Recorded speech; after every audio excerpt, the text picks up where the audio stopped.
बोलिए भारत माता की जय।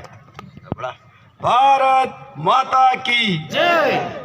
आज सोंडवा मंडल के युवा संवाद कार्यक्रम में युवा आयोग के मध्य प्रदेश के अध्यक्ष, अरे क्या आवाज कर रहे हैं यार, मध्य प्रदेश के युवाओं के अध्यक्ष परम आदरणीय डॉक्टर निशांत खरे जी, भारतीय जनता पार्टी अलीराजपुर जिले के प्रभारी आदरणीय भाई शैलेश दुबे जी, भारतीय जनता पार्टी अलीराजपुर जिले के अध्यक्ष भाई मकूब परवाल जी, यहाँ के हमारे जिनके नेतृत्व में आज कार्यक्रम हो रहा है, ऐसे भारतीय जनता पार्टी के मंडल के अध्यक्ष भाई जयपाल खरत जी, मांगीलाल रावत जी और मंचासीन सभी भारतीय जनता पार्टी के नेतागण और सोंडवा मंडल से गांव-गांव से आए हुए मेरे नौजवान युवा साथियों और भाई और बहनों, मेरा गला बहुत फट रहा भैया।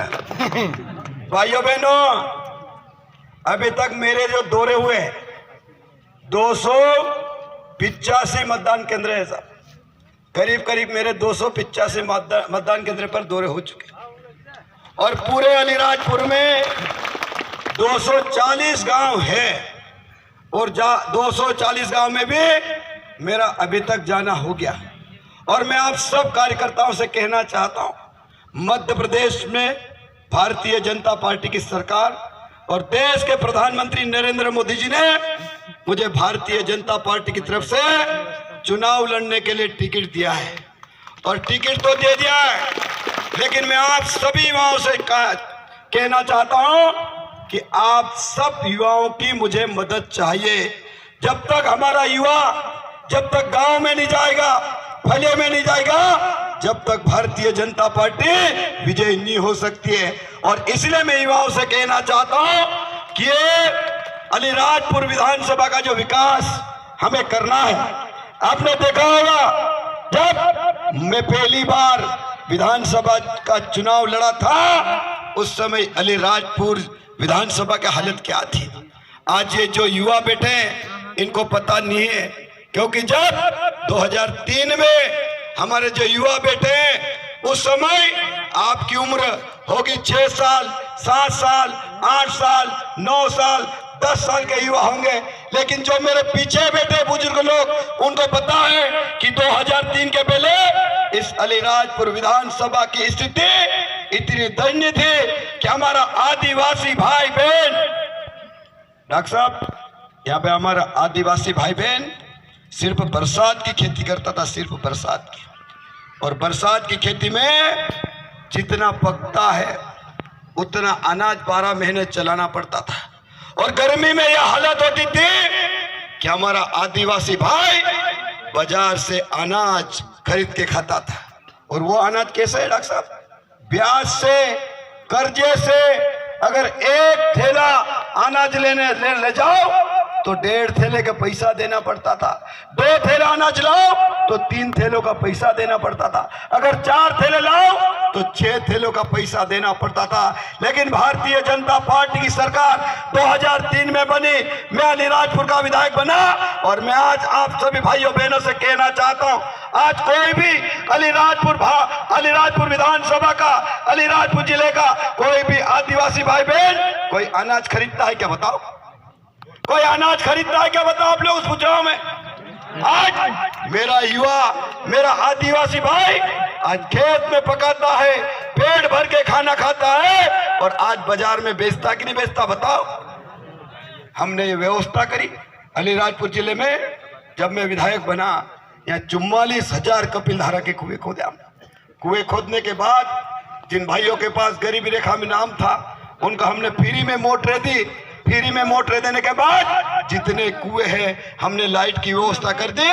आज मेरा आदिवासी भाई बहन कोई भूखा नहीं मरता। ये भारतीय जनता पार्टी की सरकार है, शिवराज सिंह चौहान और नरेंद्र मोदी जी की सरकार है। और आज मैं कहना चाहता हूं मेरे भाइयों बहन, मैं कहना चाहता हूं आप लोग 17 तारीख को भारतीय जनता पार्टी को जिताने में लग जाओ। मैं आपको विश्वास दिलाना चाहता हूं और ये मंच के हमारे नेता विश्वास दिला रहे आपको, और आने वाले समय में भारतीय जनता पार्टी की सरकार बन रही है। क्या था, और मथुआड़ में भी आम सभा हुई थी और उन्होंने कहा है कि अलीराजपुर विधानसभा की तस्वीर और तकदीर बदलना है, तो नर्मदा जी का पानी गांव गांव में ले जाना है। और उन्होंने घोषणा भी कर दी मेरे भाइयों बहनों, घोषणा भी कर दिए। अब जवाबदारी हमारी है कि हमारा युवा गांव गांव घर घर फले फले जाके भारतीय जनता पार्टी के लिए वोट मांगना चाहिए। और भारतीय जनता पार्टी अलीराजपुर विधानसभा से ऐतिहासिक मतों से विजयी भी होने वाली है। लेकिन मैं आप सब कार्यकर्ता से कहना चाहता हूं, जब तक हमारा युवा कार्यकर्ता ठान नहीं ले, गांव गांव घर घर फले फले हमको जाना चाहिए कि नहीं जाना चाहिए, बताओ। ये युवाओं के भविष्य का सवाल है मित्रों। आज मैं आप सब भाई को कहना चाहता हूं, पिछली बार कांग्रेस की सरकार आई और कांग्रेस ने हमारे आदिवासी भाइयों बहनों के सामने झूठे वादे करे थे कि नहीं करे थे, बताओ। क्या झूठे वादे करे थे? उन्होंने कहा था कि कांग्रेस की सरकार आएगी, कांग्रेस का विधायक जीतेगा तो किसानों का कर्जा 2-2 लाख का 10 दिन में माफ हो जाए करके झूठ बोला था कि नहीं बोला था, बताओ। तो कांग्रेस के लोगों को हमको नेस्तनाबूद करने की आवश्यकता है कि नहीं, बताओ। कांग्रेस के लोगों से सवाल करने का समय है कि नहीं, बताओ। और कांग्रेस के लोगों ने कहा था कि जो हमारे युवा बेरोजगार है उनको कहा था कि कांग्रेस की सरकार बनेगी तो उन्होंने कहा था कि युवा को बेरोजगारी भत्ता देंगे, 4000 रुपए का वादा करा था कि नहीं करा था, बताओ। ये याद दिलाना पड़ेगा कि नहीं दिलाना पड़ेगा। और कहा महिला समूह का कर्जा माफ कर देंगे, ऐसा करके बोला था कि नहीं बोला था, बताओ। ये सवाल पूछना पड़ेगा कि नहीं पूछना पड़ेगा, बताओ। और कहा था कि जवान बेटी होगी, जवान बेटा होगा और जब शादी होगी तो 51,000 का चेक देंगे, ऐसा करके झूठा वादा करा था कि नहीं करा था, बताओ। ये पूछना पड़ेगा कि नहीं पूछना पड़ेगा, बताओ। और कहा था कि एक्सीडेंट में किसी की मौत हो जाएगी तो 15 लाख रुपए देंगे, ऐसा करके वचन पत्र में लिख के दिया था कि लिख के दिया था, बताओ। दिया था कि लिख के दिया था? ये हिसाब पूछना पड़ेगा कि नहीं पूछना पड़ेगा, बताओ। और मैं आपसे कहना चाहता हूं कि कांग्रेस की सरकार आए, एक भी वादा पूरा हुआ क्या, बताओ। एक भी वादा पूरा नहीं हुआ। ये झूठ बोल के हमारा आदिवासी भाइयों बहनों के वोट ले गए और कहते थे और नारा लगाते थे, क्या लगाते कि कर्जा माफ और बिजली का बिल हाफ, ऐसा बोलते थे ना। क्या लगाते थे? नारा लगाते थे ना कि कर्जा माफ और बिजली बिल हाफ। कर्जा तो माफ नहीं हुआ लेकिन बिजली हाफ कर दी कि नहीं कर दी? बिजली हाफ हो गई कि नहीं हो गई? और आज मैं आप सब भाइयों से कहना चाहता, युवाओं से कहना चाहता हूं और मैं आपको विश्वास दिलाना चाहता हूं, आप लोग 17 तारीख तक मेहनत करके भारतीय जनता पार्टी की पेटी अपने अपने मतदान केंद्र पे भर दो। मैं आपको विश्वास दिलाता हूं 1 साल के अंदर सोंडवा में 132 का ग्रिड लगाना मेरे भाई, 132 का ग्रिड लगा देंगे तो बिजली की समस्या पूरी खत्म हो जाएगी कि नहीं हो जाएगी, बताओ।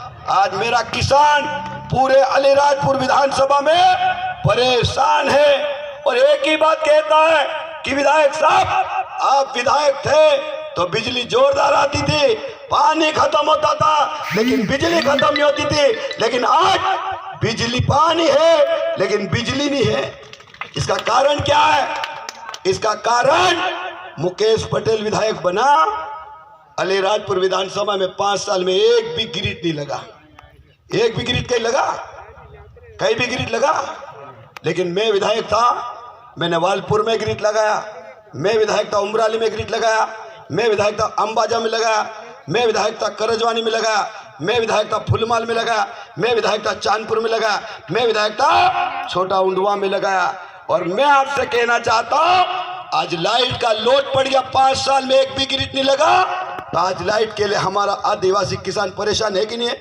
आज मैं कई भी गांव के लोगों से आपसे पूछ रहा हूं, हमको सबसे पहला अगर चाहिए तो बिजली का वोल्टेज चाहिए कि नहीं चाहिए, बताओ। खेती करने वाले लोगों को अगर बिजली अच्छी मिल जाए तो खेती करने वालों की हिम्मत बढ़ती कि नहीं बढ़ती बताओ? अरे बिजली अच्छी मिले तो कुआं खोदने की हिम्मत बढ़ती कि नहीं बढ़ती? बिजली अच्छी मिले तो खेती समतल कराने की हिम्मत बढ़ती कि नहीं बढ़ती? बिजली अच्छी मिले तो बोरिंग कराने की हिम्मत बढ़ती कि नहीं बढ़ती? और बिजली मिले और अच्छी मिले तो कर्जा करने की हिम्मत बढ़ती कि नहीं बढ़ती बताओ?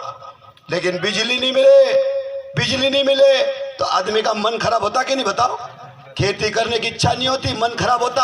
और इसलिए मैं आप सब युवाओं से कहना चाहता हूं कि 1 साल के अंदर मैं सोंडवा विकास करने में 132 का ग्रिड लगा के आप लोगों को दे दूंगा, और जैसे पहले लाइट थी वैसे मैं आपको करके दे दूंगा मेरे भाई। मैं आप सब भाइयों से कहना चाहता हूं और मैं कांग्रेस के नेताओं से पूछना चाहता हूं,